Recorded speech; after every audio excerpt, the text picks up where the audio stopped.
Okay, we're gonna do a little exercise to start. So you can once more sit up nice and tall. Go ahead and close your eyes. Take a nice, slow, deep breath in. Then sigh that breath away. Do that one more time. Nice, slow, deep breath in. Exhale it away. And what I'm gonna ask you to do is try not to think. Just restrict yourself from thinking right here. And when you notice you are thinking, when that first thought comes, just raise your hand.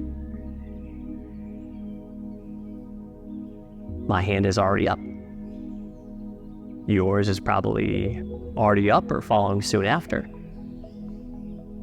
And then just let your mind go. Put your hand down and just let your mind wander any way it wants into daydreams, imagination, creativity, story. Just no control over the mind. Let it go any which way it will.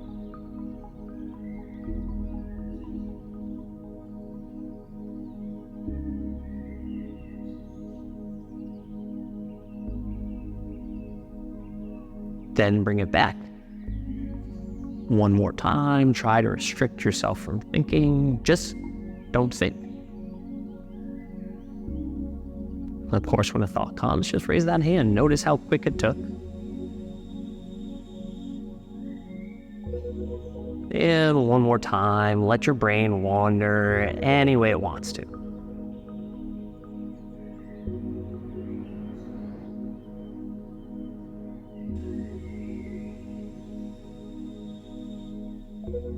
Then deepen your breath for a moment. Bring movement back into the body. And come back to the space around you. So keep that experience in mind for a second. Here's a teaching from the Buddha. One day he asked his followers, he said, "Monks, are your thoughts predictable?" He asked them, "Can you control them?" He asked monks, "Are your thoughts changing?" Now think about what we just did. Could you have predicted where your mind would go when I said, let it wander? It probably got totally random and out there. Could you control your thoughts? Could you stop thinking? For me, pretty quick when that hand went up. And were your thoughts changing moment to moment? Were they evolving, moving, swaying in different directions? And so when he asked these questions, the monks said, well, no, our thoughts aren't predictable. He said, can you control them? And they said, no, you can't control them. They seem to go on their own accord and agenda sometimes. Are they changing? They said, hell yeah. Moment to moment, they're changing, they're flowing, they're evolving. And the Buddha said, then how could they ever be a reliable self-concept?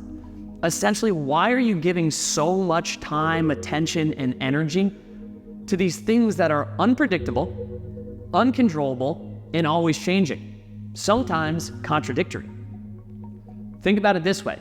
If you had a boss that was unpredictable, uncontrollable, always changing or contradictory, how long would you be at that job? If you were in a relationship and it was unpredictable, uncontrollable, and it was always changing, hopefully you'd move on pretty quickly. Again, it's not that our minds are a problem. It's how seriously do we want to take them? As the old saying goes, the mind is a wonderful servant, but a terrible master. And we're trying to make it work for you, not against you. And so even outside of meditation, there's a few techniques when we get caught up in mind, when we're lost in self-rumination. The Buddha gave a couple of these strategies. He said, when you notice your mind's really going, when you're really caught up, you can sink into the body. Notice where you feel physically tight and try and relax it. When we get to mindfulness, this might make more sense why this works. But essentially, relax in the body to relax the mind. He also said, ask yourself, is this thought true? Is it useful? Is right now the time to think it? And when I do this exercise and I ask, is it true? It's usually no, or I don't know. Is it useful? Definitely not. Is this the time to think it? No. There's another strategy I like to use sometimes, and this comes from the author and psychologist Ethan Kross. When you get caught up in that narrative of the self, just stop thinking I and use your first name. Like something might happen and I might say, why didn't Billy say that? Billy's a fraud. Billy can't do this. In fact, the first time I ever tried this, the first time I ever heard about this, I was on a meditation retreat. And my mind was wandering. It was all over the place. And I thought to myself, I'm a fraud. I'm a meditation teacher. And I just can't find stillness here. And then I said to myself, Billy's a fraud. And this little voice inside of me just came up and said, no, he's not.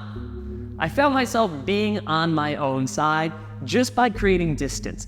It's almost a little humorous to start talking about yourself in the third person. That can take you out of the seriousness with which we hold our thoughts sometimes. And meditation is not so serious. It's about taking ourselves a little less seriously.